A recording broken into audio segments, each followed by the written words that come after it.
Hello friends, welcome to Honey GS classes. 29th December daily current affairs with GS points. మొత్తం ఈ రోజు very important 9 articles వార్తల్లో ఉన్నాయి. ఈ 9 కూడా ప్రతి ఎగ్జామ్ దృష్ట్యా very important issue. So first Indian politic కిందికి వస్తుంది. ముస్లిం లీగ్ జమ్మూ కాశ్మీర్ అనే ఒక సంస్థని మినిస్ట్రీ ఆఫ్ హోమ్ అఫేర్స్ వాళ్ళు ఉపా చట్టము 1967 కింద అన్లాఫుల్ అసోసియేషన్గా డిక్లేర్ చేయడం జరిగింది. సో అన్లాఫుల్ అసోసియేషన్ చట్ట విరుద్ధమైన సంస్థగా in fact ministry of home affairs వాళ్ళు డిక్లేర్ చేయడం జరిగింది. సో ఈ సంస్థ పేరు గుర్తుపెట్టుకోవాలి. సో భారతదేశంలో తీవ్రవాద సంస్థగా తీవ్రవాద వ్యక్తిగా అనౌన్స్మెంట్ చేయాలంటే మినిస్ట్రీ ఆఫ్ హోమ్ అఫేర్స్కి అధికారం ఉన్నది, డిఫెన్స్ మినిస్ట్రీ యొక్క అధికారం కాదు. ఏ చట్టం ప్రకారము అంటే ఒక సంస్థ తీసుకున్నప్పుడు సో ఇన్ఫ్యాక్ట్ ఊపా చట్టము 1967 వస్తుంది, అన్లాఫుల్ ప్రివెన్షన్ యాక్ట్ అని చెప్పేసి వస్తుంది. ఒక వ్యక్తిని ఉగ్రవాదిగా డిక్లేర్ చేయాలి అంటే ఇదే చట్టాన్ని 2019లో మనం సవరణ చేసుకున్నాము. సంస్థ ఇదేమో వ్యక్తి.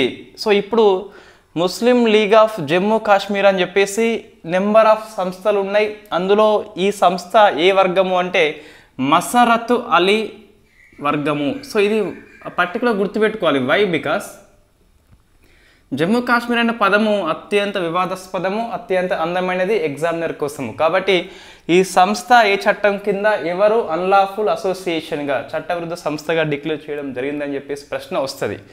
ఎన్నేళ్ల పాటు అమల్లో ఉంటుంది? ఈ ఉత్తర్వులు అనేవి 5 ఏళ్ల పాటు అమల్లో ఉంటాయి. సో మనకు ఏ చట్ట ప్రకారము ఏ సంస్థని ఏ మినిస్ట్రీ ఎంత కాలము అని చెప్పేసి ఏ విధంగా అని చెప్పేసి కొన్ని క్వశ్చన్స్ వేసుకోవాలి. వెరీ ఫ్యాక్ట్ క్వశ్చన్, కంపల్సరీగా ఎగ్జామ్లో ప్రశ్న వచ్చేందుకు అవకాశం ఉంటుంది. జమ్మూ కాశ్మీర్ ముస్లిం లీగ్ సంస్థ కాబట్టి. సో ఏ వర్గము అంటే మసరత్ అలీ వర్గము. ఇతను హురాయత్ కాన్ఫరెన్స్ యొక్క అధ్యక్షుడు అని చెప్పేసి పిలుస్తాం. Next very famous. సో కోప్రాకి మినిమం సపోర్ట్ ప్రైస్ని గత ఇయర్తో పోలిస్తే 250 నుంచి 300 అనేది పెంచడం జరిగింది. సో కనీస మద్దతు ధర అనేది ఎన్ని రకమైన పంటలకు ఇస్తారు మనం నెంబర్ ఆఫ్ టైం డిస్కస్ చేసినాం. మరొకసారి బ్రీఫ్గా ఎక్స్ప్లెయిన్ చేద్దాం. ఫస్ట్ అయితే కోప్రా అంటే మనకు ఎండు కొబ్బరి అని చెప్పేసి వస్తుంది. సో దీన్ని ఈ ఆంధ్ర వాళ్ళు కురిడి అని చెప్పేసి పిలుస్తాం. కురిడి అంటే మనకు కొబ్బరి నూనె వస్తుంది, ఇన్ఫ్యాక్ట్ ఎండు కొబ్బరి. సో నూనె పట్టేందుకు ఆ గానుగలు తిరిగేందుకు అనుకూలమైన కొబ్బరి అని చెప్పేసి కురిడి అని చెప్పేసి పిలుస్తాం. ఇంగ్లీష్లో కోప్రా అని చెప్పేసి పిలుస్తాం. సో ఈ ఒక్క పంటకి నెక్స్ట్ సీజన్ 2024 సీజన్ గాను మినిమం సపోర్ట్ ప్రైజ్ని cabinet committee on economic affairs headed by prime minister of India, not economic minister. Cabinet committee on economic affairs ఈ మినిమం సపోర్ట్ ప్రైస్ని ఆమోదిస్తుంది. సో ఇప్పుడు ఏ పంటకు ఆమోదించింది అంటే కోప్రా, ఎండు కొబ్బరి, కురిడి అని చెప్పేసి పిలుస్తాం. ఎంత పెంచింది? 250 నుంచి 300. ఆ కొబ్బరి రకం బట్టి, నాణ్యత బట్టి ఆ ధర మనకు అప్లికేబుల్ అవుతుంది. సో మనకి జిఎస్ పాయింట్ ఆఫ్ వ్యూలో ఈ 150 క్వశ్చన్లో ఒక ప్రశ్న మినిమం సపోర్ట్ ప్రైస్ మీద దరిదాపుగా వస్తుంది కాబట్టి కొంచెం డెప్త్గా చూసుకోవాలి. మన నెంబర్ ఆఫ్ టైం దీన్ని డిస్కస్ చేయడం జరిగింది. ఒకసారి చూస్తే in fact commission on agricultural cost and price వాళ్ళు దీన్ని రికమెండేషన్ చేస్తారు, సిఫార్సు చేస్తారు. దేని ఆధారంగా అంటే మనకు A2 ఉంటుంది, FL ఉంటుంది అండ్ C2 అని చెప్పేసి ఉంటుంది. సో A2 అంటే ఏంటి మనకి అంటే సో రైతు నేరుగా తన జేబు నుంచి నగదు రూపంలో కానీ లేదా వస్తు రూపంలో కానీ చెల్లించే దాన్ని A2 అని చెప్పేసి పిలుస్తాం. సో పంటకు అయ్యే ఖర్చు అనేది నగదు రూపంలో కావచ్చు లేదా వస్తు రూపంలో కావచ్చు. కొంతమంది కైకిలి వస్తే సో వడ్లు ఇస్తారు, కుంచెడు అడ్డడు అని చెప్పేసి కొంతమంది డబ్బులు ఇస్తారు. సో అటువంటిది A2 కిందికి వస్తుంది. నెక్స్ట్ FL అంటే ఫ్యామిలీ లేబర్ అని చెప్పేసి పిలుస్తాం. వీళ్ళకు ఎటువంటి అమౌంట్ మనం పెయిడ్ చేయము, ఇట్ ఈస్ అన్పెయిడ్ అమౌంట్ అని చెప్పేసి చెల్లించని సొమ్ము అని చెప్పేసి పిలుస్తాం. సో భర్త భార్య పనిచేస్తారు, భార్య భర్తకి, భర్త భార్యకి ప్రేమ ఇస్తారు కానీ డబ్బు అయితే ఇచ్చుకోరు. సో దాన్ని కూడా మనం లెక్కించాలని చెప్పేసి ఇన్ఫ్యాక్ట్ CACP తీసుకుంటుంది. నెక్స్ట్ C2 అంటే ఏమొస్తుందంటే ఇన్ఫ్యాక్ట్ ఇక్కడ ఈ భూమి అనేది ఒక స్థిరమైన మూలధనం మనకి. సో దాని మీద వచ్చే వడ్డీ కావచ్చు, ట్రాక్టర్ లాంటి భారీ యంత్రాల మీద వచ్చే వడ్డీ కావచ్చు, దాన్ని కూడా లెక్కించాలన్నట్ట మనము. సో ఇన్ఫ్యాక్ట్ ఈ A2 plus FL and C2 ఈ మొత్తం ఉత్పత్తి కౌంట్ చేసి దీనికి 1.5 రెట్లు రెట్టింపు ఇవ్వాలని చెప్పేసి MS స్వామినాథన్ కమిటీ మనకు సిఫార్సు చేస్తుంది. సో స్వర్గీయులు MS స్వామినాథన్ కమిటీ ఇన్ఫ్యాక్ట్ సిఫార్సు చేసింది. ఇన్ఫ్యాక్ట్ 2018-19 బడ్జెట్లో మనకి ఫైనాన్స్ మినిస్టర్ చెప్తారు, మేము A2 plus FL and C2 ప్రకారమే ఇస్తున్నామని చెప్పేసి అఫీషియల్గా చెప్పింది. బట్ మనకి చూస్తే A2 ప్లస్ FL తీసుకుంటారు, C2 అయితే తీసుకోరు, కొన్నిసార్లు FL కూడా తీసుకోరు ప్రాక్టికల్గా చూస్తే. సో థియరీగా చూస్తే మనకు A2 plus FL and C2 మూడింటిని లెక్కించి 1.5 రెట్లు ఇవ్వాలి, ఇప్పుడు ఇచ్చేది సరిపోదని చెప్పేసి చెప్పొచ్చు. రైట్, దీన్ని ఎవరు ఆమోదించాలి అంటే అంతిమంగా CACPని cabinet committee on economic affairs headed by prime minister of India దీన్ని ఆమోదించాలి. సో ఆమోదించారు. సరే, MSP ఎన్ని పంటలకు ఇస్తారు అంటే ఇది కొంచెం క్వశ్చన్ లాజిక్గా వస్తుందండి. మనము 23 పంటలు అని చెప్పేసి గుడ్డిగా చదవద్దు. సో ఎస్ 23 పంటలకు ఇస్తుంది, బట్ చూస్తే 22 మండేటరీ క్రాప్స్ అని చెప్పేసి ఉంటాయి, అంటే తప్పనిసరి పంటలు అని చెప్పేసి మనకు ఇంతకుముందు గ్రూప్ 1 ప్రిలిమ్స్ 1.0 రాసినప్పుడు ఇన్ఫ్యాక్ట్ ఇది 14 ఖరీఫ్ పంటలు అని చెప్పేసి 14 మండేటరీ అని చెప్పేసి క్వశ్చన్ వచ్చింది. సో ఇన్ఫ్యాక్ట్ 22 తప్పనిసరి పంటలకు ఇస్తుంది. దాంతోపాటు షుగర్ కేన్ చెరుక్కి ఫెయిర్ అండ్ రెమ్యునరేటివ్ ప్రైస్ అని చెప్పేసి ఇట్ ఈస్ లీగల్, అంటే మనకి MSP నాట్ లీగల్ ధర, బట్ చెరుకు చూస్తే లీగల్ బైండింగ్ ఉంటుంది, దీన్ని FRB అని చెప్పేసి పిలుస్తాం. సో మరి రాసింది గ్రూప్ 1 ఒకటే ఎగ్జామ్, దాన్ని 2 టైమ్స్ అయిపోయింది, ఇప్పుడు 3 టైమ్స్ కూడా రాస్తున్నాం మనము. సో లైఫ్లో ఓన్లీ గ్రూప్ 1 ఎగ్జామ్ మనం చూస్తే చాలామంది ఇది ఫస్ట్ అటెంప్ట్ అయి ఉంటుంది. సో ఫస్ట్ అటెంప్టే చివరికి లాస్ట్ అటెంప్ట్గా మిగిలిపోయే ప్రమాదం ఉంటుంది కొన్ని రకాల పోస్టులకి. ఫర్ ఎగ్జాంపుల్ DSP లాంటి పోస్టులు 2012లో డిగ్రీ అయిన వాళ్ళకి చూస్తే ఇదే ఫస్ట్ అండ్ లాస్ట్ అటెంప్ట్ అయిపోతుంది. 11లో మనకి గ్రూప్ 1 పడింది, అప్పుడు డిగ్రీ ఎలిజిబుల్ లేదనుకోండి, 12లో డిగ్రీ అయిపోతే మనకు అప్పటి నుంచి గ్రూప్ 1 పడలేదు. సో DSP లాంటి పోస్టులకి ఒకటేసారి ఎలిజిబుల్ అయిపోతుంది. ఇది పరమ దరిద్రం అని చెప్పేసి మనం చెప్పొచ్చు. TSPSC యొక్క నిర్వాహకం ఫలితంగా, ఇన్ఫ్యాక్ట్ గవర్నమెంట్ పాలసీ ఫలితంగా ఆ విధంగా తయారైపోయింది. ఇప్పుడు జరిగే ఆలస్యం అనేది అనివార్యపు ఆలస్యం ఇది. సో మనకి చైర్మన్ రాజీనామా అనేది మన దగ్గర లేదు, ప్రభుత్వం దగ్గర లేదు, గవర్నమెంట్ కాకుండా గవర్నర్ ఆమోదించాలి.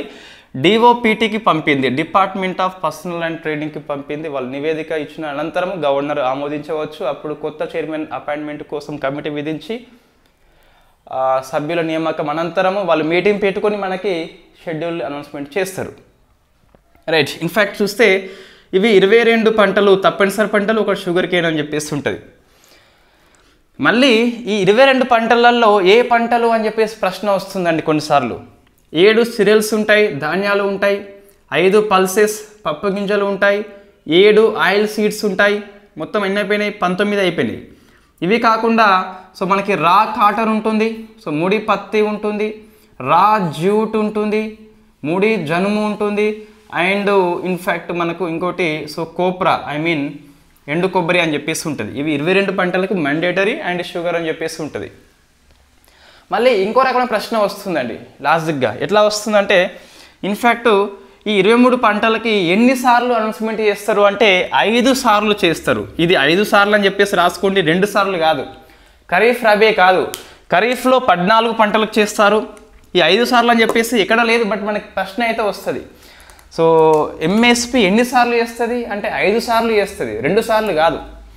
ఇన్ఫ్యాక్ట్ ఖరీఫ్ ఒకసారి 14 మండేటరీ క్రాప్స్, రబీ ఒకసారి ఇన్ఫ్యాక్ట్ ఇది 6 పంటలకు 14 6 20 అయిపోయింది. ఇంకా 3 పంటలకి 3 సార్లు విడివిడిగా చేస్తుంది. ఇన్ఫ్యాక్ట్ ఈ రా జ్యూట్కి ఒకసారి, కోప్రాకి ఒకసారి, షుగర్ కేన్కి ఒకసారి. So sugar, jute and copra. ఇప్పుడు కోప్రాకి సింగిల్ చేసింది అంటే 5 టైమ్స్ చేస్తుందండి. ఇంతకు మన క్లాసులో చెప్పినప్పుడు ఎవరు కామెంట్లో 5 టైమ్స్ కాదు 2 టైమ్స్ అని చెప్పేసి 14 6 పంటలకు వేస్తే 3 పంటలకు చేయకుంటే ఇది తప్పు అయిపోతుంది. కాబట్టి 5 టైమ్స్ చేస్తా అని చెప్పేసి గుర్తుపెట్టుకోవాలి. తర్వాత నెక్స్ట్ ఇంకేం అవసరం అంటే ఇందులో ఇటీవల ఈ ఎంఎస్పి మీద శాంతకుమారి కమిటీ అని చెప్పేసి రిపోర్ట్ ఇచ్చింది. సో ఈ గోధుమ వరి కాకుండా మిగతా పంటలకు ఎంఎస్పి అనౌన్స్మెంట్ చేస్తున్నారు కానీ కొనట్లేదు అని చెప్పేసి కేవలము 6% మంది రైతులకే 6% మంది రైతులకు గవర్నమెంట్ అపాయింట్మెంట్ చేసిన కమిటీ రిపోర్ట్ ఇచ్చింది. ఎంఎస్పి అనేది ఎఫెక్టివ్గా అమలు కావట్లేదని చెప్పేసి కొన్ని రాష్ట్రాలకే కొన్ని పంటలకే కొంతమంది రైతులకే వస్తుందని చెప్పేసి రిపోర్ట్ ఇస్తుంది. సో దాన్ని బేస్ చేసుకొని ఇటీవల సంజయ్ అగర్వాల్ కమిటీ అని చెప్పేసి వచ్చింది. సో సంజయ్ అగర్వాల్ కమిటీ అని చెప్పేసి ఇన్ఫ్యాక్ట్ ఇది ఎందుకోసం అంటే ఎంఎస్పికి లీగలైజ్ ఇచ్చేందుకు కాదు, అది మళ్ళీ నెంబర్ 1 ట్యాప్ క్వశ్చన్. ఎంఎస్పికి మరింత ఎఫెక్టివ్గా మరింత పారదర్శకంగా ట్రాన్స్పరెన్సీగా ఎలా అమలు చేయాలని చెప్పేసి సిఫార్సు చేయమని సంజయ్ అగర్వాల్ కమిటీ నియామకం చేయడం జరిగింది. సో అది మొత్తం 3 విషయాలను చూస్తుంది.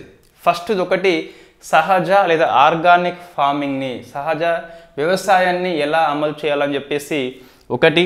సెకండ్ది పంటల వైవిధ్యీకరణ పంట మార్పిడి అని చెప్పేసి. థర్డ్ చూస్తే ఎంఎస్పి మరింత ఎఫెక్టివ్గా ట్రాన్స్పరెన్సీగా ఎలా అమలు చేయాలని చెప్పేసి రిపోర్ట్ ఇస్తుంది. 3 విషయాలు పంటల వైవిధ్యీకరణ సహజ వ్యవసాయము అండ్ కనీస మద్దతు ధర మరింత ప్రభావవంతంగా మరింత పారదర్శకంగా అమలు మీద రిపోర్ట్ ఇస్తుంది. నాట్ ఎంఎస్పి లీగలైజ్ అని చెప్పేసి గుర్తుపెట్టుకోవాలి. రైట్, ఇది ఎంఎస్పి గురించి కొంచెము. సో మనకి గ్రూప్ 1 మెయిన్స్ పాయింట్ ఆఫ్ వ్యూలో ఎంఎస్పి ఎందుకు సక్రమంగా అమలు కావట్లేదు, లోపాలేంటి, లోపాల సవరణకు ఏ చర్యలు సూచిస్తావు, అది గ్రూప్ 1 మెయిన్స్. మనం ఇంతకుముందు సంజయ్ అగర్వాల్ కమిటీ అప్పుడే డిస్కస్ చేసినాం. ఎంఎస్పి గురించి సమర్థవంతంగా ఎగ్జామ్కి పనికొచ్చేలా గ్రూప్ 1 మెయిన్స్కి పనికొచ్చేలా. సో నెక్స్ట్ అయోధ్య రామ మందిరం అని చెప్పేసి ఇది జనవరి 22న మన పిఎం మోడీ ఇన్ఫ్యాక్ట్ స్టార్ట్ చేస్తాడు. అప్పుడు మరింత ఎఫెక్ట్గా పేపర్లో వస్తుంది, ఎక్స్ప్లెయిన్డ్ కాలంలో వస్తుంది ఇదంతా. బట్ ఇప్పుడు ఒకసారి మనకు హిందూ పేపర్లు ఇవ్వడం జరిగింది. ఇన్ఫ్యాక్ట్ ఈరోజు ఈనాడులో కూడా వచ్చినట్టుగా కనిపిస్తుంది. సో మనకి వార్తల్లో ఉంది అంటే బ్రీఫ్గా చూద్దాం ఒకసారి, సమ్ ఐడియా ఉండాలి. అయోధ్య రామ మందిరము ఒక క్వశ్చన్ మనం ఎక్స్పెక్ట్ చేయవచ్చు. ఇన్ఫ్యాక్ట్ ప్రిలిమ్స్ లేదా గ్రూప్ 2 లాంటి ఎగ్జామ్లో గ్రూప్ 1 మెయిన్స్ కోసం రాదు కానీ. సో ఫస్ట్ వస్తుంది ఎక్కడ ఉంది అంటే యూపీలో ఉన్న అయోధ్యలో ఉంది. సో ఎక్కడ ఉంది, యూపీలో ఉన్న అయోధ్యలో ఉంది. ఇన్ఫ్యాక్ట్ ఆ డిస్ప్యూట్ ప్లేస్ ఏదైతే ఉందో 2.77 ఎకరాల స్థలంలో ఈ దేవాలయాన్ని కడుతున్నారు. 2.77 ఎకరాలు. నెక్స్ట్ దీన్ని 5 ఆగస్టు 2020న శంకుస్థాపన చేయడం జరిగింది. 22 జనవరి 2024లో దీన్ని ప్రారంభం చేస్తున్నారు, ప్రతిష్టాపన చేస్తున్నారు విగ్రహాన్ని, దేవుణ్ణి లేదా విగ్రహ రూపంలో ఉన్న దేవుణ్ణి. రైట్, నెక్స్ట్ చూస్తే ఇన్ఫ్యాక్ట్ దీనికి కొన్ని బేసిక్ క్వశ్చన్స్ వస్తాయి. నిర్మాణ సంస్థ ఎవరని చెప్పేసి వస్తుంది. సో నిర్మాణ సంస్థ ఎవరు అంటే in fact Lawrence and Toubro. So దీనికి లారెన్స్ అండ్ టూబ్రో అన్ని బేసిక్ క్వశ్చన్స్. దీనికి కన్సల్టెన్సీగా టాటా కన్సల్టెన్సీ కూడా పనిచేస్తుంది. సో టాటా కన్సల్టెన్సీ కూడా పనిచేస్తుంది. నెక్స్ట్ వాస్తు శిల్పి ఎవరు, నిర్మాణ శిల్పి ఎవరు, వెరీ ఫేమస్ క్వశ్చన్ వస్తుంది. సో సిబి సోంపురా లేదా చంద్రకాంత్ భాయ్ సోంపురా అని చెప్పేసి పిలుస్తాం. చంద్రకాంత్ భాయ్ సోంపురా వెరీ ఫేమస్. నెక్స్ట్ ఇంకేం అవసరం ఉంటుంది దీనికి. సో మరి నిర్వహణ ఎవరు, ఈ నిర్మాణ పర్యవేక్షణ నిర్మాణం అనంతరము ఈ రామ మందిర్ యొక్క నిర్వహణ ఎవరు చేస్తారు అంటే సో రామ జన్మభూమి ట్రస్ట్ అని చెప్పేసి ఉన్నది. సో రామ జన్మభూమి ట్రస్ట్ క్షేత్ర అని చెప్పేసి దీన్ని 2020లో గవర్నమెంట్ ఆఫ్ ఇండియానే ఏర్పాటు చేసింది. 15 మంది సభ్యులు ఇందులో కనిపిస్తారు. సో ఇవి బేసిక్ క్వశ్చన్స్ అండి ఇవన్నీ. నిర్మాణ శైలి చూస్తే ఇది నార్త్ ఇండియా కాబట్టి మనకి నగారా శైలి అని చెప్పేసి ఈజీగా చెప్పొచ్చు. సో నగారా శైలిలో నిర్మాణం చేస్తున్నాము. ఈ గర్భగుడి ఏదైతే ఉందో గర్భగుడి ఏ ఆకారంలో ఉంటుందట అంటే యాజ్ పర్ హిందూ ప్రకారం చూస్తే అష్టభుజ ఆకారంలో, ఈ టెంపుల్ మొత్తం అయినాక చూస్తే సర్కిల్ షేప్లో ఉంటుంది. నేను చెప్పేది గర్భగుడి అంటే మెయిన్ దేవతలు ఉండే ఆ గుడి ఏదైతే ఉందో రాముడు సీత లక్ష్మణుడు వాళ్ళంతా కూడా ఇన్ఫ్యాక్ట్ అష్టభుజ ఆకారంలో ఉంటారు. కాదు, ఈ టెంపుల్ అనేది అష్టభుజ ఆకారంలో ఉంటుంది, గర్భగుడి అనేది అష్టభుజ ఆకారంలో ఉంటుంది. సో విగ్రహాలను ఎక్కడి నుంచి తీసుకొస్తున్నారు ఆ బొమ్మలని. సో ఏ రాతి బొమ్మ, ఏ రాయి అంటే మనకు శాలిగ్రామ శిల. సో సో ఇది బాగా గుర్తుపెట్టుకోవాలి. మనం ఇంతకుముందు డిస్కస్ చేసినాం ఎందుకు శాలిగ్రామశిల అని చెప్పేసి, ఆ విష్ణువు స్టోరీ మనం డిస్కస్ చేసినాం ఆల్రెడీ. సో శాలిగ్రామశిల ఎక్కడ ఉంది? ఇది నేపాల్లో ఉంది. సో కాళీ గండక్ నది అని చెప్పేసి ఉంటుంది. ఆ కాళీ గండక్ నది పక్క పొంటి శిల కనిపిస్తే దాన్ని రాముడు సీత చేసి మనకు అయోధ్యకి పంపిస్తున్నారు. సో నేపాల్లో ఉన్న కాళీ గండక్ నది దగ్గర ఉన్న శాలిగ్రామ శిలని తీసుకొని రాముణ్ణి సీతని చేస్తున్నామని చెప్పేసి గుర్తుపెట్టుకోవాలి. ఇదంతా మనకు వెరీ వెరీ ఇంపార్టెంట్ ఇష్యూ. ఇందులో ప్రతిదీ అన్ని బుల్లెట్ పాయింట్స్ అండి. దీనిలో ఏది కూడా మనం తీసివేయక దగ్గ అంశం అయితే కాదు. సో నెక్స్ట్ తర్వాత ఈ స్పేసు, ఇది కూడా మనకి హిందూ ఆర్టికల్, వాస్తవంగా ఇది హిందూలో మాత్రమే వచ్చినట్లు కనిపిస్తుంది. సో స్లిమ్ అనే మిషన్ వార్తల్లో ఉన్నది, ఇది మనం డిస్కస్ చేసినాము. ఇన్ఫ్యాక్ట్ సెప్టెంబరు 7th లేదా 8th కరెంట్ అఫైర్స్ అయితే మనకు ఉన్నది. So smart lander for investigating moon అని చెప్పేసి జపాన్ యొక్క చంద్రయాన్ మిషన్ అనుకోండి. ఇది జపాన్ సెప్టెంబర్ 7th పంపింది. సో రాకెట్ ఏంటి? H2A రాకెట్ అని చెప్పేసి ఎక్కడి నుంచి పంపింది అంటే తనే గాషిమా నుంచి పంపింది.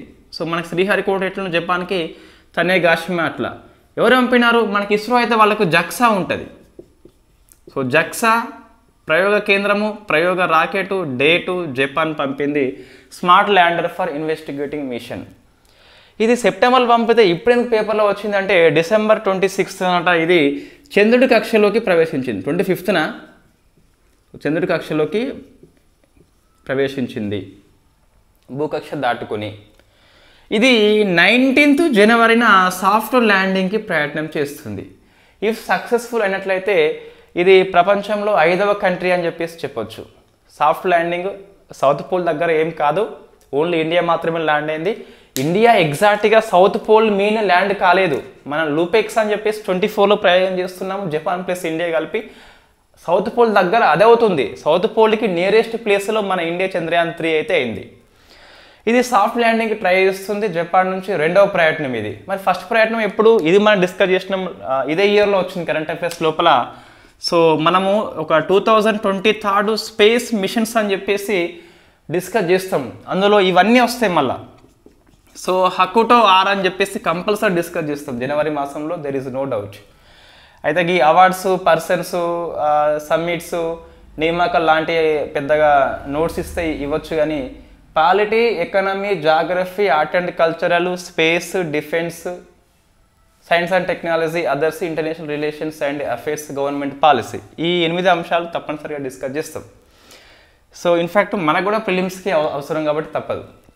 సో హకుటో ఆర్ అని చెప్పేసి జపాన్ యొక్క ప్రైవేట్ సంస్థ దీన్ని పంపింది. ఇది ఫెయిల్ అయిపోయింది కాబట్టి ఇది 2వ ప్రయత్నం. ఇఫ్ సక్సెస్ఫుల్ అయితే ఇది 5th సాఫ్ట్ ల్యాండింగ్ కంట్రీ అని చెప్పేసి చెప్పొచ్చు. నెక్స్ట్ ఇది మనకెందుకు ఇంపార్టెన్స్ అంటే హిందూ ఆర్టికల్ పేర్కొనేది ఈ సక్సెస్ఫుల్ అయితే జపాన్కి స్ఫూర్తివంతంగా పనిచేసి లూపెక్స్ మిషన్ని మరింత సమర్థవంతంగా నిర్వహణ చేయవచ్చు.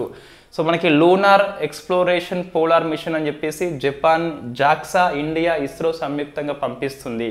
సో మన ల్యాండ్ని ప్రొవైడ్ చేస్తున్నాం, వాళ్ళు రోవర్ అని చెప్పేసి ప్రొవైడ్ చేస్తున్నారు. 24 లోపల దీన్ని ప్రయోగాలు చేస్తున్నాం మనము. సో ఇది చంద్రుని కక్షలోకి పోయింది కాబట్టి వార్తల్లో వచ్చింది. సో నెక్స్ట్ ఫతా 2 అని చెప్పేసి ఉన్నది. ఇన్ఫ్యాక్ట్ ఇది పాకిస్తాన్ యొక్క మిసైల్ క్షిపణిది. దీన్ని మల్టీ లాంచ్ రాకెట్ సిస్టమ్ అని చెప్పేసి కూడా అంటాం. ఇది one of the missile. So దీని పరిధి 400 km ఉన్నది. ఈ ఫతా 1 అనేది 250 km ఉండే. ఈ ఫతా 1కి అడ్వాన్స్డ్ వెర్షనే ఫతా 2 అని చెప్పేసి పాకిస్తాన్ కాబట్టి ఇన్ఫ్యాక్ట్ మన సోదరుడు కాబట్టి మనం గుర్తుపెట్టుకోవాలి. సో నెక్స్ట్ ఒక కమిటీ వార్తల్లో ఉంది. సో నెంబర్ ఆఫ్ టైమ్స్ మనకి వార్తల్లో ఉంది. ఇటీవల రెజ్లింగ్ ఫెడరేషన్ ఆఫ్ ఇండియా ఎన్నికలు జరిగినాయి. సంజయ్ సింగ్ ఎన్నికైండు. ఈయన ఎవరు అంటే ఇన్ఫ్యాక్ట్ 1+2 = 5 బ్యాచ్. అంటే బ్రిజ్ భూషణ్ 1+2 = 5 అంటే సింగ్ కూడా S5 అని చెప్పేసి చెప్పే బ్యాచ్. అత్యంత విధేయుడు అని చెప్పేసి పిలుస్తాం. నియామకం అయినాక ఇన్ఫ్యాక్ట్ ఈ పాలక మండలికి ఒక రాజ్యాంగం ఉంటుంది, ఎలా వ్యవహారం చేయాలనో. దాని వ్యవహారం సగం చేయలేదు. ఆ బ్రిజ్ భూషణ్ వారిని కలిసి ఇన్ఫ్యాక్ట్ ఫోటోలు దిగి ఇంకా మేము దున్నేస్తామని చెప్పేసి రెగ్యులర్ని అందరిని అని చెప్పేసి అటువంటి అనౌన్స్మెంట్ చేసిండట. సో మొత్తమే దీన్ని రద్దు చేసిండ్రు. అంటే ఇతని యొక్క అధ్యక్ష పదవి పోలేదు, రెజ్లింగ్ ఫెడరేషన్ని తాత్కాలికంగా రద్దు చేయడం జరిగింది. స్పోర్ట్స్ మినిస్ట్రీ రద్దు చేసింది. మరి రెజ్లింగ్ యొక్క డే టు డే మనకు యాక్టివిటీస్ ఎలా చేసుకోవాలి, పరిపాలన ఎలా చేసుకోవాలంటే, సో ఇండియన్ ఒలింపిక్ సంఘము, భారత ఒలింపిక్ సంఘము ఒక అడ్హాక్ కమిటీ, తాత్కాలిక కమిటీ నియామకం చేసింది. రెజ్లింగ్ ఫెడరేషన్ ఆఫ్ ఇండియా పూర్తిగా బ్యాన్ చేయలేదు, కొన్ని రోజుల పాటు తాత్కాలికంగా పనిచేయకుండా ఇన్ఫ్యాక్ట్ నిషేధం విధించింది. సో దాని ప్లేస్లో ఈ కమిటీ పనిచేస్తుంది. ఈ కమిటీ మొత్తం 3 ఉన్నారు. సో ఇందులో ఫస్ట్ది భూపిందర్ సింగ్ అని చెప్పేసి గుర్తుపెట్టుకోవాలి, దీనికి చైర్మన్గా పనిచేస్తున్నాడు. భూపిందర్ సింగ్ ఎవరు? రెజ్లింగ్ ఫెడరేషన్ ఆఫ్ ఇండియా తాత్కాలిక కమిటీ చైర్పర్సన్ కాబట్టి అది బాగా గుర్తుపెట్టుకోవాలి. సభ్యులు మనకి సౌమ్య అని చెప్పేసి ఒక ఆమె ఉన్నది. ఇన్ఫ్యాక్ట్ ఇంకొకరు ఎవరో సో పేరు కన్వర్ అని చెప్పేసి ఉన్నాడు. So Kunwar I think, so Kanwar లేదా కున్వర్ అని చెప్పేసి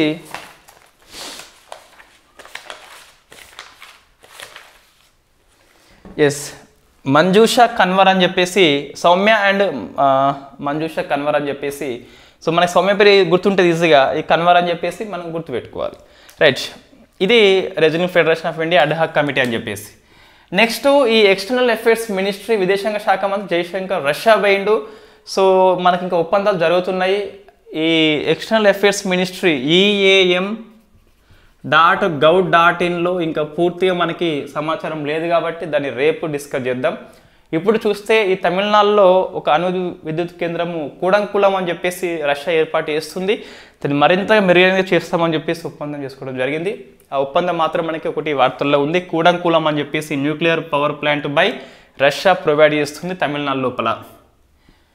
నెక్స్ట్ భారత్ జీపీటీ అని చెప్పేసి ఒక ప్రోగ్రామ్ పేరు వార్తల్లో ఉన్నది.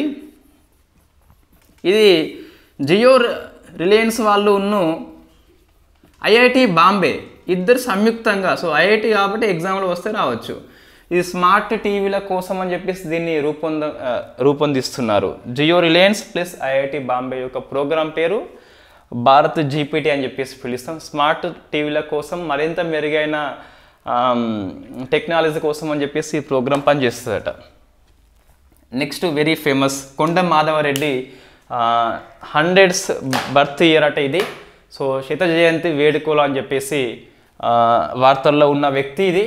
సో ఇతని యొక్క పోస్టల్ కవర్ స్టాంప్ని ఉపరాష్ట్రపతి జగదీప్ ధన్కర్ గారు హైదరాబాద్ లోపల ఆవిష్కరణ చేసిండ్రు. సో మాధవరెడ్డి వెరీ ఫేమస్, మనం తెలంగాణ ఉద్యమంలో డిస్కస్ చేసినాం ఆల్రెడీ. ఇతను ఏపీ హైకోర్టు సీజేగా పనిచేసిండు, బాంబే హైకోర్టు సీజేగా పనిచేసిండు, మహారాష్ట్ర గవర్నర్గా పనిచేసిండు. ఇన్ఫ్యాక్ట్ ఈ ఆంధ్రప్రదేశ్లో ఉన్నప్పుడు ఈ మాధవరెడ్డి అని చెప్పేసి మనకు ఎక్కడ వస్తుందంటే ముల్కీ నియమాల్లో వస్తుంది. ముల్కీ నియమాలు చెల్లవు అని చెప్పేసి 4:1 నిష్పత్తిలో ఏపీ హైకోర్టు తీర్పు చెప్తుంది. ఇది అంతా మనం డిస్కస్ చేసి తెలంగాణ ఉద్యమాన్ని మనం సంపూర్ణంగా అధ్యయనం చేసిన ఒక 3 to 4 క్లాసెస్ పెండింగ్ మాత్రమే మనకు ఉన్నాయి అంతే. సో ఏంటిది 4:1 అని చెప్పేసి 1 ఎవరు అంటే ముల్కీ రూల్స్ రాజ్యాంగ బద్ధమే అని చెప్పేసి చెప్పిన వ్యక్తి మాధవరెడ్డి. ఇన్ఫ్యాక్ట్ ఇతను ఇది February 14th 1972లో వచ్చింది. తర్వాత 1970 నెక్స్ట్ October 3rd ఏమైంది మనకు అంటే, సో ముల్కీ నియమాలు రాజ్యాంగ బద్ధమే అని మాధవరెడ్డి తీర్పుతో ఏకీభవించి సుప్రీంకోర్టు ఫైనల్ తీర్పు ఇచ్చింది. సో మనము పివి నరసింహారావు అప్పుడు సీఎంగా పనిచేసిండు, మనం డిస్కస్ చేసినాం ఆల్రెడీ. 72 October 3 అని చెప్పేసి ఆ డేట్ గుర్తుపెట్టుకోవాలి. February 14 అని చెప్పేసి ఇది గుర్తుపెట్టుకోవాలి. ముల్కీ రూల్స్ రాజ్యాంగ విరుద్ధం అని చెప్పేసి ఏపీ హైకోర్టు చెప్తే రాజ్యాంగ బద్ధమే అని చెప్పేసి మాధవరెడ్డి జడ్జి చెప్పినాడు. ఇతని యొక్క తీర్పు ఏకీభవిస్తూ సుప్రీంకోర్టు చెప్పింది. సో అంతకుముందు కూడా మనకు లక్ష్మణరావు కేసు అని చెప్పేసి ఉంటుంది, అప్పుడు కూడా ముల్కీ రూల్స్ రాజ్యాంగ బద్ధమే అని చెప్పేసి ఏపీ హైకోర్టు చెప్పింది. సో కేసు పేరేంటి మనకి ఈ మాధవరెడ్డి కేసు? ఇన్ఫ్యాక్ట్ సుప్రీంకోర్టు చెప్పిందంటే Venkatareddy versus state of AP అని చెప్పేసి ఉంటుంది. సో ఇది మనకు ఈ 29th current affairs. Next class నేను రేపు మ్యాక్సిమం పొద్దున ట్రై చేస్తాను 30th December చెప్పేందుకు. ఇఫ్ ఒకవేళ పాసిబుల్ కాకుంటే next class 2nd evening or 3rd evening ఉంటుందండి. సో ఇన్ఫ్యాక్ట్ మనం అవుట్ సైడ్ హోమ్ ఉంటున్నాం కాబట్టి 4 to 5 days. సో ఏదో బోనాలు అని చెప్పేసి మల్లన్న బోనాలు అని చెప్పేసి ఉన్నాయి కాబట్టి సో ఇంటికి వెళ్తున్నాం కాబట్టి in fact 30, 31, 1st, 2nd almost evening. So in fact ఇంకేమన్నా వీళ్ళు కాకుంటే థర్డ్ మాత్రం కంపల్సరీ ఈ డిసెంబర్ 31 వరకు మ్యాగజైన్ లేదా COP 28 ఈ 3 బిల్లులు కొత్తగా మనకు వచ్చినాయి కదా, IPC, criminal procedure code and Indian evidence bill అని చెప్పేసి వాటిని కూడా ఇన్ఫ్యాక్ట్ డిస్కస్ చేద్దాం compulsory January 3rd or 2nd చూద్దాం మనం వీళ్ళు బట్టి. రైట్, ఇది thank you very much. Telangana ఉద్యమం నోట్స్ సరిపోతుందా అని చెప్పేసి మనము బైండింగ్ చేస్తే ఇంత అయిందండి. ఈ మొత్తం నోట్స్ టెలిగ్రామ్ గ్రూప్లో ఉన్నది, ప్రతి ఒక్క అంశం ఉన్నది ఇంత మొత్తం ఉద్యమం నోట్స్ అయితే. సో మనకు చాప్టర్ వారీగా ఉన్నది. ఎలా సెర్చ్ చేయాలి అంటే నేను క్లాసెస్ పంపిన 3-4 డేస్ బ్యాక్, ఆ క్లాస్ నేమ్తోని నోట్స్ నేమ్ ఉంటుంది. అయితే ఉద్యమం మొత్తం ఒక దగ్గర లేకపోవచ్చు, బట్ మనకి నేను ఏ క్లాస్ అయితే చాప్టర్ నేమ్ పెట్టినో అదే చాప్టర్ నేమ్తోని నోట్స్ మనకు ఉంటుంది. సో అలా ఇది సెర్చ్ చేసుకోవచ్చు. తెలుగు అకాడమీ పుస్తకము, వి ప్రకాష్ సార్ పుస్తకం ఏదైతే ఉందో అనుబంధంగా మనకి కోదండరామ్ కానీ లేదా ఇంకా ఒక 3 to 4 పుస్తకాలు మనం తీసుకొని రిఫరెన్స్ తీసుకొని సమగ్రంగా దాన్ని చేయడం జరిగింది. సో ఇది గ్రూప్ 2 వాళ్ళ కోసము, గ్రూప్ 1 వాళ్ళ కోసం బాగా పనికొస్తుంది. ఇన్ఫ్యాక్ట్ వి ప్రకాష్ అయితే ఏదైతే ఉందో అకాడమీ ఏదైతే ఉందో అది ఆర్టీసీ తెచ్చిపడేసిన. So thank you very much. 29 December CA.